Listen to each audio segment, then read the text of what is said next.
At the will reading, my grandmother left me her entire estate worth $4,500,000. The parents who cut me off at 18 showed up grinning. Of course, we'll manage it for you. But when the judge read the next page, their smiles shattered.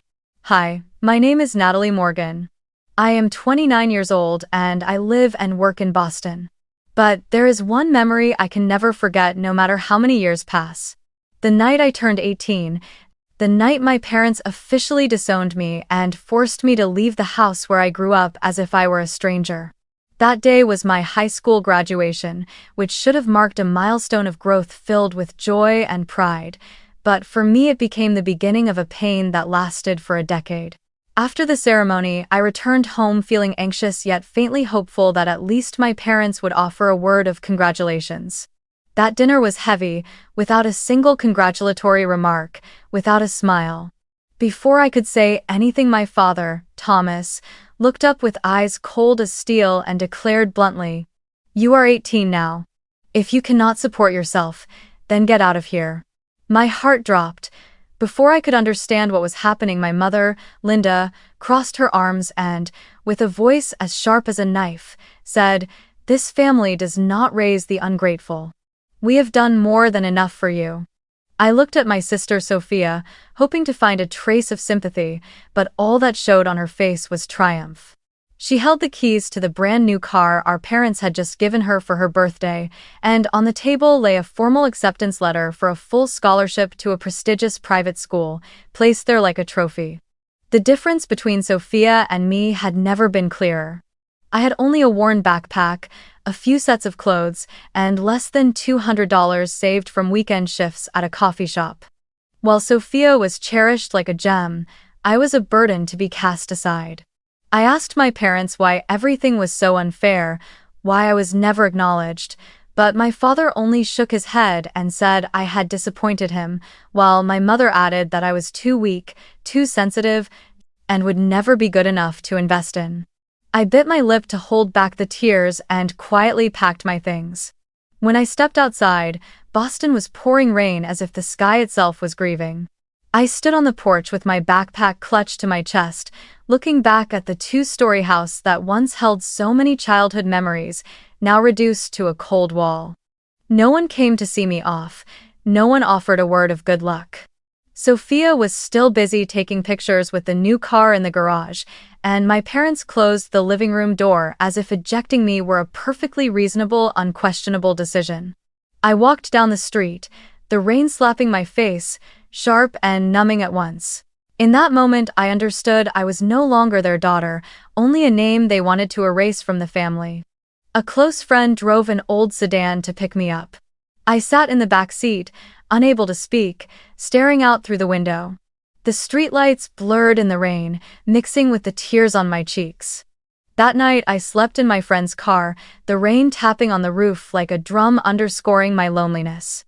I curled up and listened to my heart pounding wildly, my mind tangled with 1,000 questions. Why was I never good enough? Why was my parents' love conditional? And how could a child be cast out simply for not meeting their expectations? I felt like I was falling into an abyss with no one reaching out to save me. The Boston cold seeped through my thin clothing, but colder still was the emptiness inside me. I thought back to the years before, and if any hand had held me steady through that storm, it was my grandmother's, Margaret Sullivan. She was nothing like anyone else in the Morgan family. There was a gentleness and patience in her that I had never seen in my parents, a quiet love that did not need to be wrapped in flashy gifts or boasted about to the world. While my parents viewed me as a burden, she saw me as a person growing, uneasy but full of potential. She lived in a small house on the outskirts of Cambridge, not far from downtown Boston, where the garden always smelled of apples and sparrows chattered every morning. Whenever I felt I could no longer bear my parents' contempt, I went to her, and her door was never closed to me. I remember those weekend afternoons when she would greet me with a warm hug and the smell of freshly baked apple pie drifting through the kitchen. I would sit at the wooden table by the window, peeling apples while she told me stories of her youth, when she too had to fight for the chance to attend college in a society full of prejudices against women. She would often smile, her eyes reflecting experience, and tell me, "You do not need their approval, you only need to write your own story." Every time I heard that, it felt like a battery being recharged inside me. While my parents' words made me feel worthless, her words reminded me that I still had the right to define my own value. There were evenings when she and I would read together in the living room. She sat in the old armchair while I curled up on the sofa under a wool blanket. She often picked heavy books about people who had overcome hardship to write their own destinies.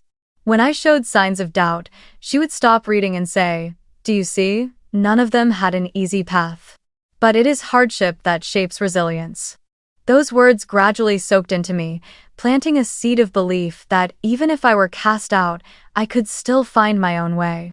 Once, after a tiring shift at the cafe when I felt so discouraged I wanted to quit school, she sat with me in the garden littered with dry leaves. The air that day was sharp and the wind rushed through, but she patiently listened as I poured out all my resentment toward my parents and Sophia. After a long silence, she placed her hand on my shoulder and, in a warm, low voice, said, "You have the right to feel sorrow. But do not let that sorrow become a shackle. Turn it into wings that carry you farther." That sentence etched itself into my heart.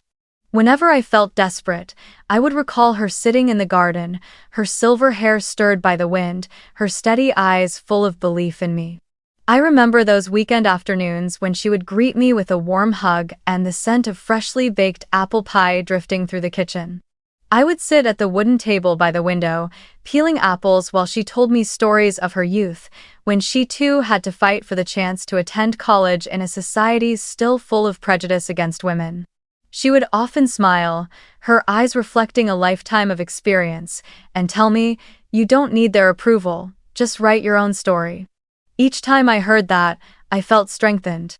While my parents' words made me feel worthless, her words reminded me that I still had the right to define my own worth. There were evenings when she and I read together in the living room. She sat in the old armchair while I curled up on the couch under a wool blanket. She often chose thick books about people who had overcome hardship to write their own destinies. When I showed signs of doubt, she would stop reading and say, "Do you see? None of them had an easy path. But it is hardship that creates resilience." Those words gradually sank into me, planting the belief that even if I were cast out, I could still find my own way.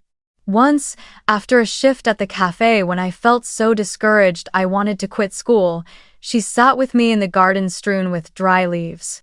The day was brisk and the wind rushed through. Yet she patiently listened as I poured out all my resentment toward my parents and Sophia. After a long silence, she placed her hand on my shoulder and, in a warm, low voice, said, "You have the right to be sad, but don't let that sadness become a shackle. Turn it into wings to fly farther." Those words etched themselves into my heart. Whenever I felt desperate, I would remember her sitting in the garden, her silver hair stirred by the wind, her steadfast eyes full of faith in me. It was not only her words of advice, she also gave me the feeling that I had a place to belong. On Thanksgiving, when my parents used excuses to avoid inviting me home, she would call and say, "Don't worry, there's always a place for you here." Her meals were simple roast chicken, mashed potatoes, and apple pie, but to me, they were a rare warmth that made me forget what it felt like to be pushed aside. Sitting beside her, I no longer felt like the abandoned child, but like the granddaughter who was truly loved. Gradually, I realized that her love was what kept me from collapsing completely. Without her, I might have drowned in hatred or given up on everything. She taught me that real worth does not come from pleasing others, especially those who try to tear you down, but from persistence and belief in yourself. Whenever I left her house to face the harsh reality again, I carried with me the knowledge that at least one person believed in me, and that faith alone was enough to keep me moving forward. Now, looking back, I know that the small sums of money, the boxes of cookies, the afternoons in the garden, and her simple words were the foundation of the strength I would later use to confront my family and the world. It was not luxury or praise, but her quiet warmth, patience, and faith that nurtured me through the darkest years. And perhaps that is why I have never forgotten the words she repeated so often. "You don't need their approval, Just write your own story. It was not merely advice, it was the lantern that lit my path through the heavy darkness of being disowned at 18. I entered my 19th year with empty hands and a heart full of scars, but I knew that if I stopped, I would sink entirely into the darkness. After graduating high school with no financial support from my parents, I had to find my first part-time job to survive. I applied everywhere, from laundromats and corner stores to supermarkets, and in the end, the Starbucks near downtown Boston hired me. Making coffee was not a dream job, but it was a lifeline, enough to pay my rent and buy a few necessities for school. Each shift lasted 8 hours, the smell of coffee clinging to my hair and clothes, my hands marked by small burns from the steam wand, but I did not complain. I knew it was the price of independence. Balancing work and study proved harsher than I had imagined. I enrolled at a community college in Cambridge, starting with inexpensive foundational courses to accumulate credits. By day I attended classes, taking notes diligently and fighting to stay awake. By night I put on the green apron and stood behind the counter serving customers. Many nights after a 10 o'clock shift, I dragged myself back to a tiny rented room with a rickety wooden desk piled high with books. I opened my laptop, my eyes blurred with fatigue, yet forced myself to finish the essays. Sleeplessness became a habit, dark circles under my eyes deepening like evidence of those uncertain months. Rent was always a nightmare. I shared a small apartment with 2 other students, crammed into a space barely big enough for 3 beds and a single electric stove. Each month, after paying rent, utilities, and buying a little food, my bank account was nearly empty. Once, I had to choose between buying a math textbook or paying the electric bill, and I chose the book. That night, I studied in complete darkness, with only the glow of the street lamp filtering through the window. As the air grew stifling, I thought of my grandmother's words. "Do not let sorrow become a shackle, turn it into wings." And I knew I was not allowed to give up. While I struggled to pay bills, Sophia lived a life that was the complete opposite. I did not have to seek it out, she flaunted every glamorous moment on social media. While I sat in the library with a cheap box of ramen, Sophia posted pictures from Paris, standing under the Eiffel Tower in an expensive silk dress. While I picked up extra shifts just to afford train fare to school, she shared photos from Italy, savoring gelato by the canals of Venice. My parents not only paid her full tuition at an elite private school, but also gave her a brand new car so she could conveniently experience the world. Every photo, every caption, felt like a knife twisting deeper, reminding me that in their eyes, I had never been worthy. Sometimes, on days when I thought I had finally escaped the shadow of my family, a message from my mother would drag me back into bitter reality. "The Morgan daughter is truly disgraceful," she wrote, attaching a photo of Sophia receiving an award at school. Or it would be my father's half-mocking, half-pitying tone. "If you worked half as hard as Sophia, you wouldn't be serving coffee to strangers." Those words cut deep, but I learned not to respond. I realized that my silence was the only way to keep from being pulled into their cycle of manipulation. Even so, I cannot deny there were moments when I nearly broke. One winter night, after a late shift, I sat in my freezing room with tears streaming down my face, unable to stop them. I thought of my grandmother, of those evenings we spent reading together, and felt hollow at the thought that I was now utterly alone. Yet it was the memory of her that pulled me back up. I reopened the notes she had once given me, one of which read, "True worth does not come from anyone's praise, but from what you overcome." I gripped that slip of paper as if it were the thread connecting me to an unseen source of strength. During those years, I learned how to survive hardship. I learned to account for every dollar, to live simply while still holding on to my dignity. I learned not to crumble under contempt, and more importantly, I came to understand that resilience is not something you are born with but something forged through sleepless nights and repeated failures. When I completed my 2 years at community college and transferred to the University of Massachusetts, it was more than just an academic step forward. It was proof that I could break free from the labels my parents had placed on me. 4 relentless years of working and studying etched into me a strength no amount of indulgence could ever produce. I graduated with a degree in economics, without overwhelming debt, and above all, with faith in myself. What Sophia had been handed so easily by our parents' support, I had earned with sweat, tears, and the blood of my heart. And looking back, I realized that those difficult years had transformed me into someone they never expected, a Natalie Morgan who was resilient, steadfast, and no longer so easily crushed by the disdain of her family. At 29, after more than a decade of struggling on my own, I had built a life that, from the outside, many might see as modest, but to me it was an achievement. I worked as a financial analyst for a consulting firm in downtown Boston. The job was not glamorous, but it was steady, with a salary that allowed me to maintain a small apartment in the South End, pay utilities on time, and occasionally treat myself to dinner at the Italian restaurant near the office. The apartment had just 2 rooms, a small bedroom with a single bed and a living room that doubled as my workspace. On the bookshelf, I still kept the old novels my grandmother had given me. Each time I looked at them, I remembered the smell of apple pie filling her Cambridge kitchen, and her warm, steady voice urging me through those darkest years. Just when I began to feel that everything was finally falling into place, one autumn afternoon, my world collapsed. My phone buzzed while I was reviewing spreadsheets at work. On the other end was a distant relative I had not spoken to in years.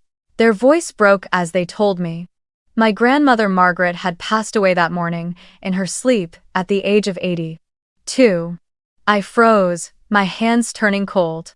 I had prepared myself in some way, knowing her age and fragile health, but the news still cut through me like a blade.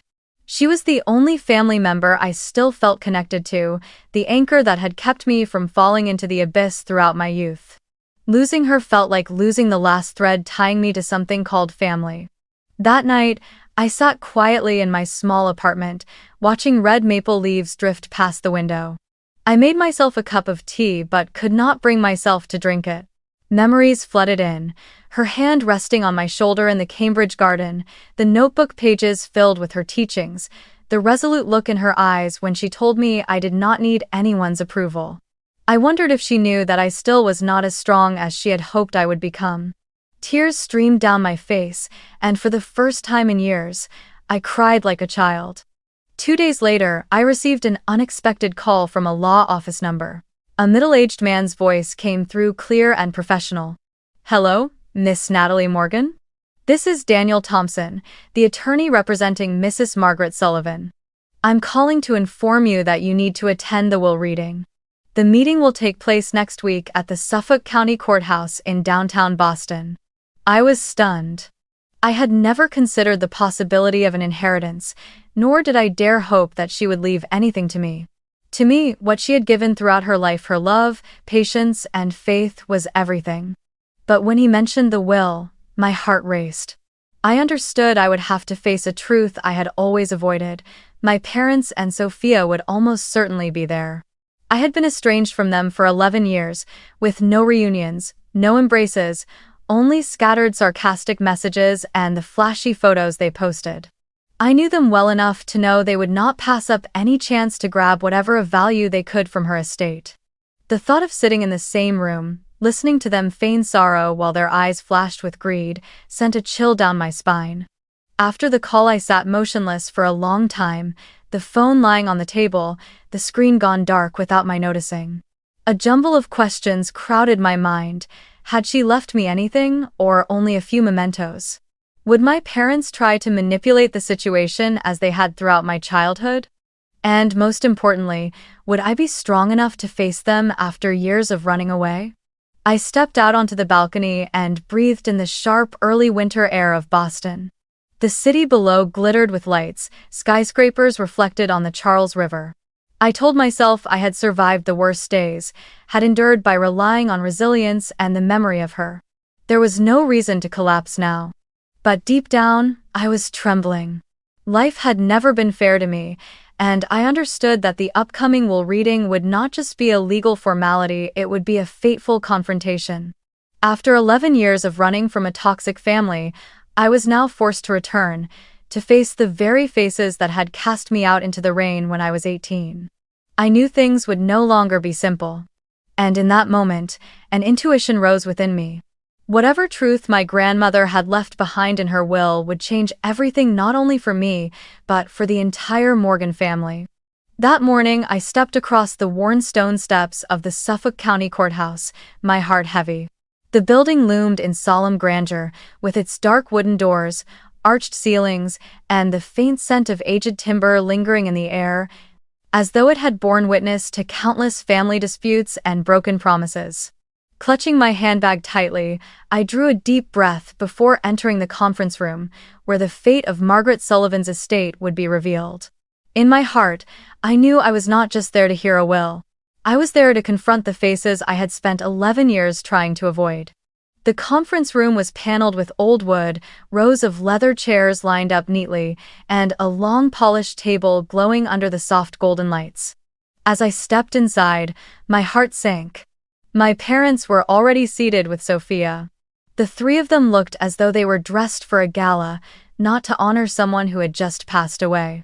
My father, Thomas, wore a gray pinstripe suit with a glaring red tie, sitting upright with an air of pride. My mother, Linda, draped in an old Chanel coat still ostentatious enough to flaunt, had her face carefully made up, lips curved in a false smile. Sophia, as always, radiated in her form-fitting navy dress, her blonde curls falling in perfect waves, her eyes gleaming with calculated intent. I chose a seat a few chairs away from them, but there was no escaping their scrutinizing eyes. My mother spoke first, her voice dripping with unnatural sweetness. "Natalie, don't worry. Whatever your grandmother left behind, we'll manage it for you. You're still young, and you don't have the experience to handle numbers that large." She tilted her head, her eyes glinting with condescension. My father added, "That's right, let us guide you, and you'll avoid foolish mistakes." His booming tone carried the same authority he had once wielded over the family. Sophia sat with her legs crossed, flicked her hair back over her shoulder, and smirked. "You've never had money to manage anyway, since you never had a dime to your name." The words were wrapped in a soft laugh, but I heard the humiliation sharp and clear. My heart burned, but I restrained myself, keeping my face composed. I knew exactly what they were doing, trying to dominate, to belittle, to force me back into the role of the powerless child I once was. As the tension thickened, Attorney Daniel Thompson entered.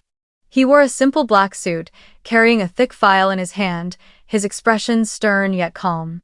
Taking his seat, he opened his briefcase and placed the stack of documents on the table.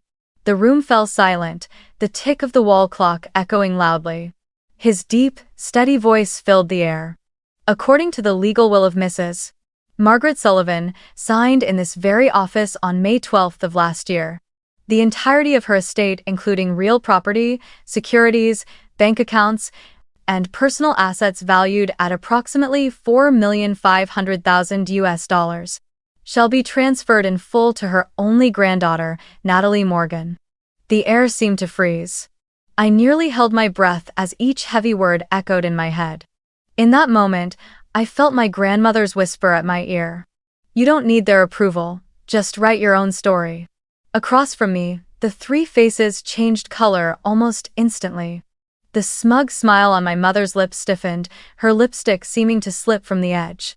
My father went rigid, his hand on his knee trembling slightly, the red tie looking absurd under the pallid light. Sophia, who usually knew how to hide her feelings, could not hold it this time. Her jaw dropped, her eyes widened, and for a brief second she looked stunned. The room sank into silence, broken only by the soft rustle of paper. Daniel continued reading, his voice decisive. "The will not only names Natalie Morgan as the sole heir, but also explicitly states that there shall be no form of trust, guardianship, or intermediary management. The entire estate, decision-making authority, and associated benefits shall be vested wholly in Miss Natalie." He looked up, fixing his gaze on me, then swept his eyes across my parents and Sophia. In that look, I saw clearly. My grandmother had prepared for this, and he was the one chosen to stand on my side. A wave of relief mixed with overwhelm flooded my chest. All these years I had never dared dream of a moment when the scales would tip in my favor. I had resigned myself to always being the cast-off daughter, living in Sophia's shadow. But now the truth was public. My grandmother had chosen me. Not them. Not the ones who only flaunted and controlled. Me. The silence after Attorney Thompson finished reading the will stretched taut like a wire. I could hear my own heartbeat pounding, mingled with the uneven breaths of those sitting across from me. My mother was the first to shatter it, and, just as I expected, she immediately slipped into her familiar mask, the facade of a caring mother. Her voice was soft, but the strain was unmistakable. "Natalie, sweetheart, I know this news might feel overwhelming. $4.5 million is no small amount. You're still young, without experience. Your father and I only want to help you manage it so you don't make mistakes. Trust me, we only want what's best for you." I stared at her without a word. I knew too well how they dressed up control as care, how they draped themselves in the role of protectors while always being the ones pulling the strings. My father, Thomas, quickly chimed in as if to reinforce the script my mother had begun. He emphasized each word, his booming voice carrying like a speech before a boardroom. "Natalie, you may be smart in your current job, but you've never handled large sums of money. If you're not careful, this fortune will make you a target for scammers or worse, you'll waste it all in just a few years. Let me step in on your behalf. I have financial experience, I know how to invest, I know how to preserve wealth. That is the most reasonable choice." I bit down on my lip to keep from letting out a bitter laugh. The man who had once thrown me out of the house with nothing but a backpack and a few $100s now sat there, boldly proclaiming himself the guardian of my inheritance. All my life, he had never once thought of protecting me, and yet now, with money on the table, he suddenly transformed into a seasoned, responsible protector. Sophia, as if waiting for the perfect moment to strike, leaned forward, her voice sweet but laced with mockery. "Little sister, I'm only being honest. You've never known how to manage money. Remember high school? You begged Grandma for extra cash because you wasted all your part-time earnings on nonsense. You cried so pitifully. Do you really think you're any different now? Mom and Dad are just trying to save you from embarrassing yourself." Each word they spoke was like a sharp blade, aimed at old memories, tearing open wounds I had struggled so hard to bury. But instead of fighting back, I sat still. I refused to give them the satisfaction of any reaction. I kept my face calm, my eyes fixed on Attorney Thompson, as if their taunts did not exist. Yet inside, heat surged through my chest, waves of anger crashing hard.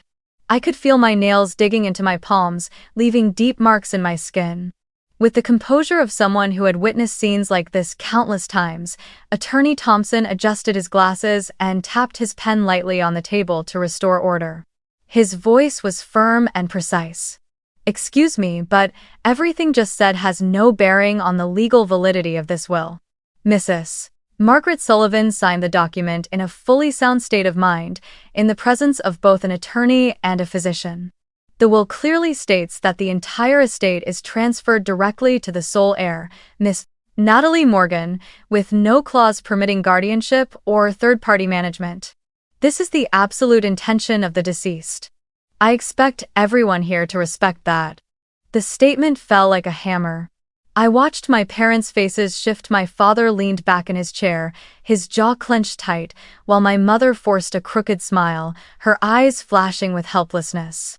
Sophia bit down on her lip so hard her lipstick smeared, her hands clutching her purse as if it were the only thing keeping her from exploding right there in the room. And I remained silent. That silence was not weakness, nor fear of fighting back, but a clarity I had earned. Every word they spoke only revealed their greed and deceit. My silence became a mirror, forcing them to see the shamelessness in their own reflection. I lowered my gaze to the file in front of me, breathing slowly to restrain the fury boiling inside. My chest burned, but my face stayed calm, cold even. I knew they would not stop. I knew this was only the beginning of a long chain of schemes yet to come. But right now, seeing the awkwardness, the hastily covered defeat flicker across their faces, I felt a glimmer of light pierce through the darkness that had shadowed 11 years of my life. They could fake smiles, they could wield every manipulative tactic, but this time the scales were no longer tilted in their favor. And I swore to myself I would never again let them seize control. Just a few days later, as I returned home from work to my small South End apartment, I found Sophia waiting at my door, arms folded, her high heels tapping against the hallway floor as if she owned the place. For a moment, I froze.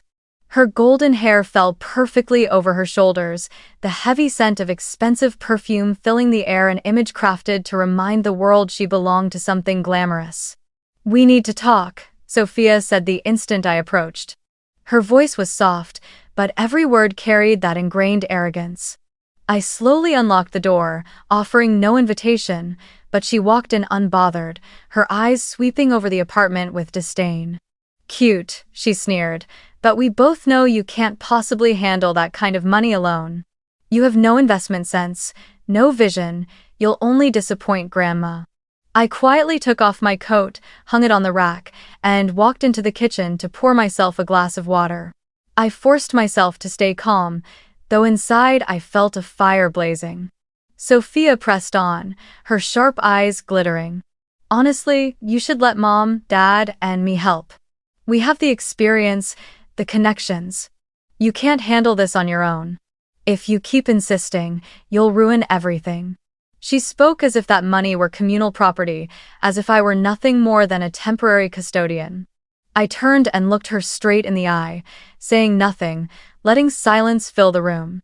I knew any words I spoke would be twisted, reshaped into excuses for them to keep manipulating. Sophia could not bear that silence. She exhaled sharply, dropping her voice a tone lower, pretending at magnanimity. "Listen, Natalie. You don't need to fight the family, we're blood. Why turn us into enemies? Mom and Dad only want to help you." I suppressed a bitter laugh, my mind flashing back to that rainy night when I was 18, when they shoved me out of the house without a backward glance. And now, they dared invoke blood to force me into surrendering everything. Absurd. I gave no reply, only opened the door to signal her out. For a moment, her eyes flickered with unease, but she quickly recovered her cold composure and stepped into the hallway. Just before turning away, she delivered one final line. "Don't be stupid, Natalie. You can't hold on to this alone." Then the echo of her heels rang down the long corridor, leaving the apartment steeped in heavy silence. I thought that visit had only been a scare tactic. But just a few days later, a phone call from the bank shook me to my core. The branch manager's voice came through the line. "Miss Morgan, we need to confirm something. This morning someone came in claiming to be your representative, presenting certain documents, and requesting access to the inheritance fund. According to our system, you alone hold the legal right." We denied their request, but they were very insistent. I froze, a chill running down my spine. I didn't need to ask who it was. Only my parents would be brazen enough to try something like that, to impersonate me and attempt to withdraw funds as if they had the right. A surge of anger rose in me, mixed with humiliation. They not only disrespected me, but also disrespected the will itself, trampling on my grandmother's wishes. In their eyes, I had never been an independent person. I was only an obstacle standing between them and money. That night, I opened the drawer of my desk and pulled out something I had kept for 8 years, a letter my grandmother Margaret had written to me on my 21st birthday. The paper had yellowed, the handwriting a little shaky, but every line was still clear. "My dearest Natalie, if one day they try to take from you what does not belong to them, remember that you owe them nothing. You need not feel guilty for keeping what I leave to you. All of it is because I trust you, not them. Bye." I read it again and again, my tears falling, blurring the ink. Her voice came alive in my ears, as if she were right beside me, her hand on my shoulder, reminding me I was not alone. Her words were my shield, the flame rekindled in my heart. The deceit and schemes the Morgan family wove no longer frightened me. I knew this battle had only just begun, and I also knew I would not back down. I would stand tall. I would protect what she had left me not just for its material value, but because it was the inheritance of her love and the faith she had placed in me. I folded the letter carefully and slipped it into my wallet, as if it were a talisman. Lifting my gaze to the apartment window, I saw Boston at night, the golden lights stretching across the surface of the Charles River. In that moment, the path ahead became clear, difficult, full of traps, but I was no longer the 18-year-old girl trembling in the rain.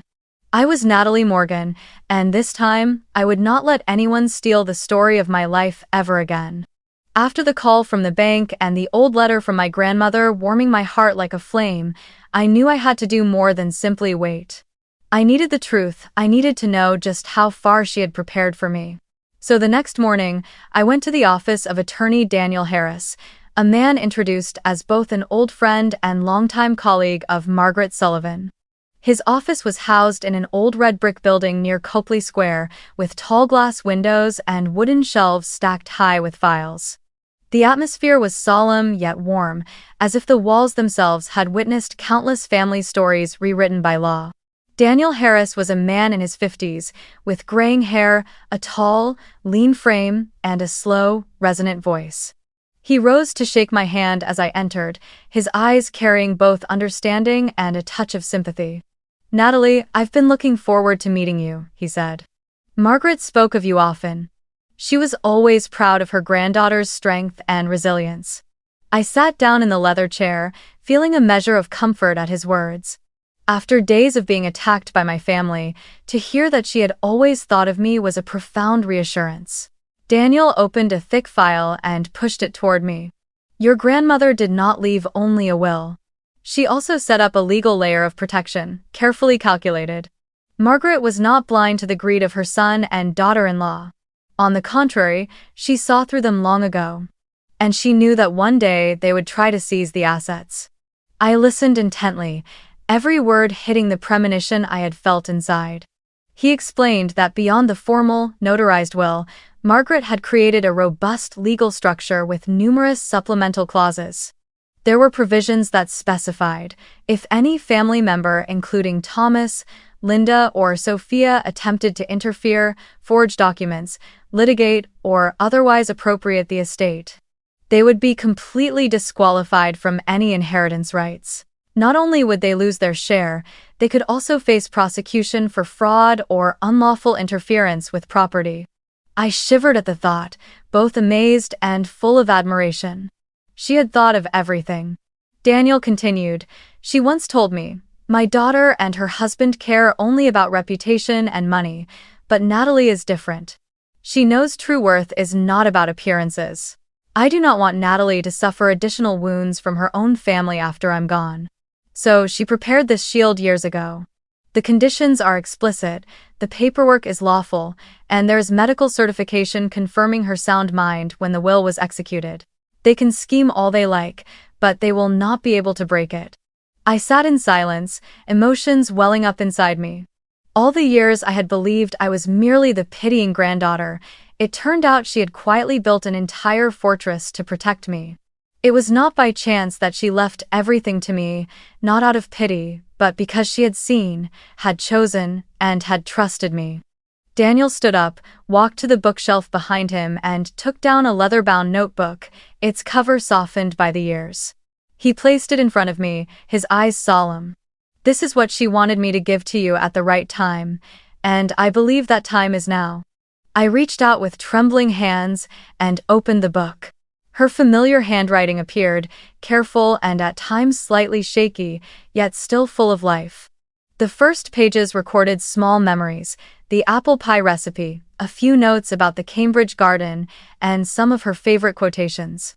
But as I turned further, my chest tightened. She had written out predictions of how my parents and Sophia would behave. "Thomas will try to prove I was not of sound mind when I made the will. Linda will claim Natalie coerced me into changing my wishes. Sophia will use contempt to weaken Natalie's resolve. But all of these will be false, and I write these words while my mind is clear, to prove I know what I am doing." My hand shook as I read those lines. Each word felt as if she were speaking to me directly, as if she had foreseen the scene unfolding in the courtroom and wanted to leave a final message. On another page, she wrote, "If they try to take what does not belong to them, that is precisely why I chose Natalie. She has endured too much, and only she understands the true value of this legacy." I bit my lip and let the tears fall, the room filling with the echo of her voice from the past. Daniel sat quietly as I finished reading, then spoke gently. "Natalie, your grandmother did not leave you only money. She left you her faith and a responsibility. You have the right to protect it, and I will be here to help you. We will face whatever actions they take, and remember, she prepared for all of this." I closed the notebook and held it against my chest as if cradling a piece of her soul. In that moment, I realized I was no longer the lone figure standing against my entire family. I had the shield my grandmother left behind: the documents, the legal provisions, and most importantly, her foresight and her absolute trust in me. The fear within me began to give way to resolve. I knew the battle was not over. My parents had already filed suit, but this time I would step into the courtroom as someone who had been prepared for a very long time. On the morning of the hearing, Boston's sky hung heavy with clouds, a gray curtain pulled low over the Charles River. With my grandmother's notebook tucked safely in my bag, I crossed the stone steps of the Suffolk County Courthouse. The corridor stretched long, its dark wooden panels and thin bands of yellow light pressing down on my chest like tightening ropes. The courtroom was solemn, the gallery crowded with curious faces of reporters and onlookers. When I raised my head, I saw my parents and Sophia already seated across from me with their attorney. My father's suit was pressed to perfection, my mother's silk scarf matched precisely to her lipstick, and Sophia, as always, was immaculate down to each curl of her hair. Together they radiated a self-assured arrogance, as if the verdict were already theirs. I drew a deep breath, hearing the pounding of my own heart, the memory of that rainy night at 18 spilling across my mind like streaks of water on a windshield, then fading as I turned to Daniel Harris.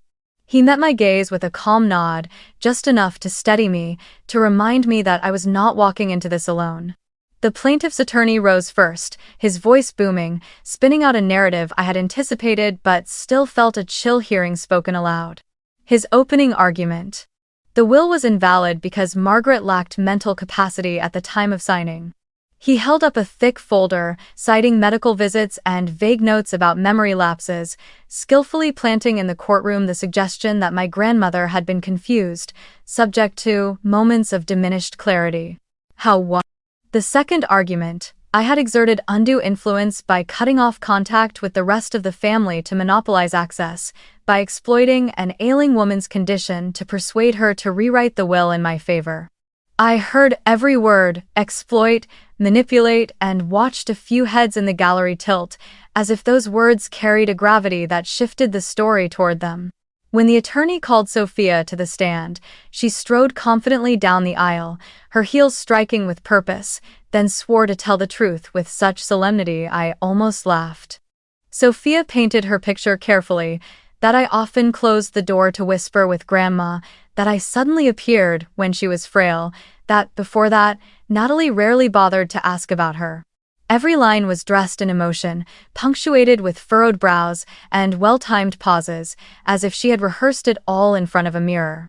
And, for a moment, the whole room leaned toward that version of the story, the stubborn, greedy granddaughter, cunning enough to manipulate the elderly. I sat still, listening as I was turned into the guilty party in my own family's story, while the memories of nights I made chicken soup for my grandmother, of afternoons reading together in the Cambridge living room, were twisted into evidence of my so-called monopolizing her. For a fragile moment, a dark spark crossed my mind. What if the court believed them? What if, after everything I had survived, my dignity was crushed once more, this time in the very place people called justice? I heard a chair shift lightly behind me, the scratch of a reporter's pen on paper, and I almost wanted to shrink in on myself until the feeling passed. I turned to Daniel. His eyes met mine, steady and unflinching. I thought of my grandmother's letter, the line that read, "You owe them nothing," And I drew a deep breath, pulling the fear back into its rightful place as shadow, not my truth. When it was the defense's turn, Daniel did not rush. He rose, straightened his file, and spoke in a low but resonant voice. "Your Honor, this case is not about truth, it is about greed." He let a brief silence hang, as though peeling away the moral veil the plaintiffs had just tried to drape over the room. Then he began laying down the evidence piece by piece, like bricks into a solid foundation. First came the official medical report, signed by my grandmother's personal physician, the very doctor who was present the day she signed the will, affirming that she was fully lucid, understood both the value of her estate and the legal consequences, and made her choice of heir independently. Next, Daniel presented the bank report, a record detailing the exact time, the names of those who made contact, and the nature of their request to access the inheritance fund. On the page stood out clearly the names Thomas Morgan and Linda Morgan, identifying themselves as my representatives and attempting to withdraw and transfer funds. This evidence not only dismantled their claim of concern, but also cast a harsh light on their true motives. Next, Daniel presented the emails and handwritten letters sent to me after the will, reading polite proposals asking me to authorize, to share, to place everything under family management for the sake of unity. The words were courteous on the surface, but the spine of each was coercion, and he pointed out precisely how the phrasing had been crafted to strip control from me. He then displayed a string of messages from Sophia, where she sneered that money belongs to those who know how to use it, hinting at the so-called family investment network as the only way to ensure Grandma's money doesn't go to waste. Each line exposed not concern, but entitlement. Finally, Daniel lifted the faded leather notebook, opening to the very page bearing my grandmother's familiar handwriting. He read slowly, giving each word room to sink into the polished wood of the bench. Thomas will claim I was not of sound mind. Linda will say Natalie forced me to change the will. Sophia will use mockery to weaken her. But I wrote this will with complete clarity. I knew exactly what I was doing, and I chose Natalie because she understands the true value of what I leave behind. And he looked up, and then, like the strike of a gavel, spoke the line I had memorized, but which still sent shivers down my spine when it rang through the courtroom. If they try to take what does not belong to them, that is precisely why I chose Natalie. The room seemed suddenly drained of air. I heard the papers stop rustling, pens stop scratching, and an invisible gap widened between the two sides, a new boundary drawn.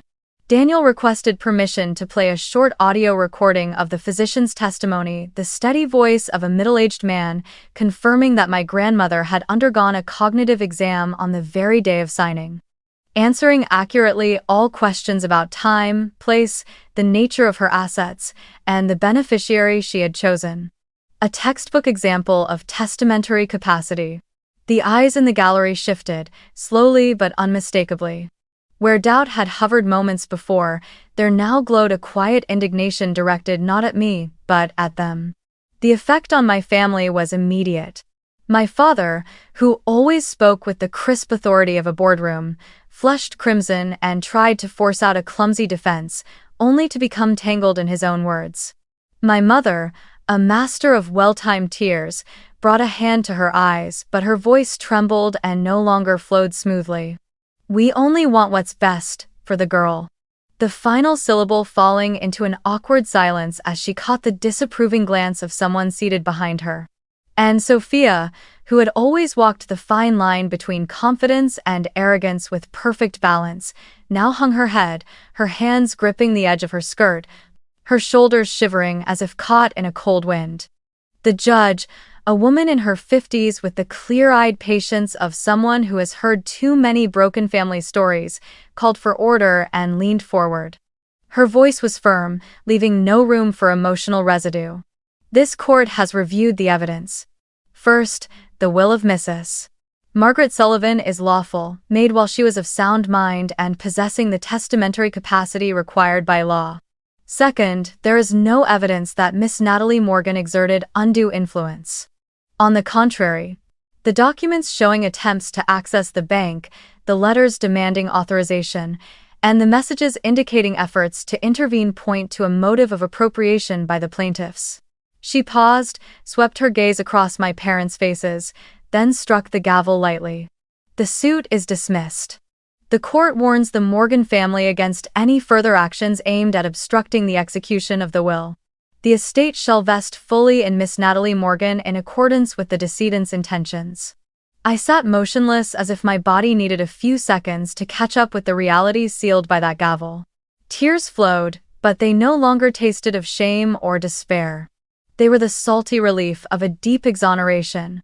Final vindication after years of being branded, the disgrace, after nights spent proving to myself that I was not the useless shadow in my family.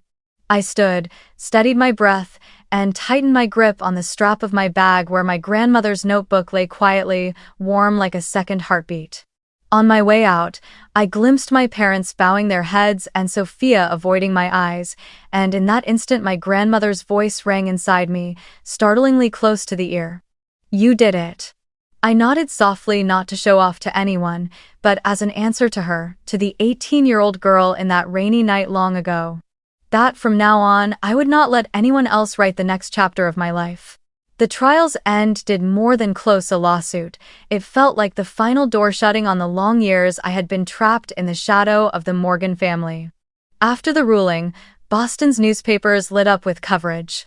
Not because I had inherited $4.5 million, this city was no stranger to enormous estates, but because of the nature of the case, parents suing their own daughter over her grandmother's will, only to be dismissed outright with a stern warning from the court. The Boston Globe even ran the headline, "Will upheld justice for the granddaughter once cast aside." The story spread quickly, and the fallout for my parents was anything but gentle. Within their circles of friends and colleagues, the reputations my father and mother had cultivated for decades began to unravel. At the cocktail parties, my father once adored gatherings where logistics, executives, clinked glasses, and discussed contracts. The room now fell silent when he entered. Eyes avoided him, whispers rose behind his back. The company where he served as a manager faced public pressure, and the board forced him into early retirement under the pretext of protecting the image. My mother, once respected as a model teacher, now endured sharp glances from fellow educators and the parents of her students. Whispers followed her too. If a mother can sue her own daughter, what values is she teaching our children? Once seen as a woman of elegance in the community, she became a symbol of greed, her polished exterior unable to disguise what lay beneath. Sophia, the once crowned golden star of the Morgan family, didn't escape the spiral either. Her longtime boyfriend, from a well-established family, quietly ended things after the court transcripts and media coverage laid bare her role as a fabricated witness. The career opportunities she flaunted so often online began to evaporate one by one. No firm wanted to be associated with someone branded as a false witness under oath. In the end, Sophia had no choice but to pack her bags and move back into the very house where, 11 years earlier, they had cast me out into the rain. As for me, I never used this legal victory as a weapon for revenge. I didn't call them. I didn't taunt them. I didn't deliver the accusations that might have been justified. Instead, I chose silence not out of fear, but out of freedom. I simply kept walking forward, on the path my grandmother had trusted me to take. I returned to my work as a financial analyst, but alongside it, I began pouring my time and heart into something greater: the Margaret Sullivan Foundation. With part of the inheritance, I created scholarships for students from fractured or disadvantaged homes, those who, like me once upon a time, knew what it felt like to be abandoned by the very people meant to protect them. I worked on community projects in Cambridge, where my grandmother's garden had once bloomed, helping restore the public library and launching children's reading circles. Ironically, it was these efforts, not the money, not the headlines, that finally earned me recognition that mattered. Not applause, not envy, but the shining eyes of a little boy pressing the keys of his first computer in a refurbished classroom. The trembling handwriting of a freshman girl who sent me a note. "Natalie, I won't give up. Thank you for believing in me." Those moments clarified everything. Inheritance isn't measured in wealth, but in the responsibility to carry forward a legacy of love. One autumn evening, as golden leaves blanketed the streets of Boston, I drove past my childhood home. The white-painted house still stood there, its wooden fence weathered, the upstairs windows glowing with their familiar warm light. Yet to me, it was nothing but empty.